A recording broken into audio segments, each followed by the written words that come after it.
Hi, this is video number 10 in the series, The Key Still Unlocks the Door. From 2 Chronicles chapter 7, verse 14, it says, "If my people, which are called by my name, will humble themselves and pray, seek my face and turn from their wicked ways, then will I hear from heaven and will forgive their sin and will heal their land." God is speaking specifically to a people that he claims as his own, even though in some of the instances that Solomon inquires about, they had turned away from him and they'd forsaken the glory of his wonderful name. And at times in history, God even refused to accept their sacrifices because of the hardness of their hearts. But he still calls them my people. It's no wonder that David, the psalmist, says in Psalms 145 and 8, "The Lord is gracious and full of compassion, slow to anger and of great mercy." It's an awesome thing to be called God's people, especially by God himself. It's not our designation, but God's. It's not something that we claim for ourselves through anything that we've done. It's God who made it possible, made the provision, paid the cost, and established the claim.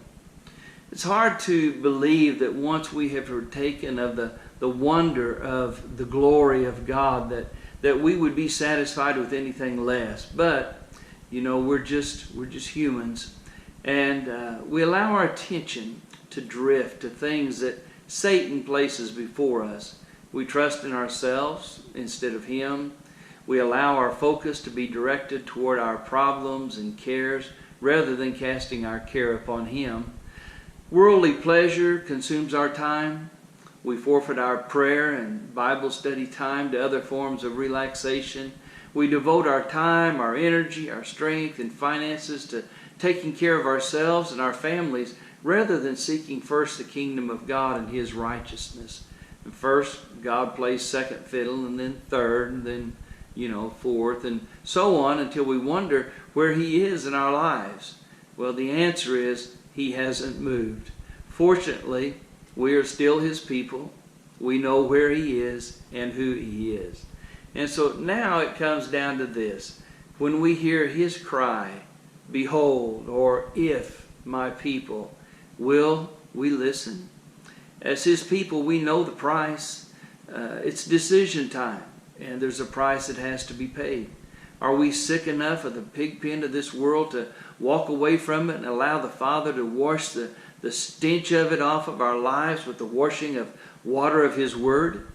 Are we ready and willing to go through the sanctification process that will be required to bring a healing to our land? Let this be our prayer today. Oh God, help us to see the beauty of this call and respond with humble hearts and contrite spirits. Open our hearts to the need, and Father, open our eyes to the answer. Lord, help us to be a part of those who become desperate in prayer and action because we have seen the desperation of the moment.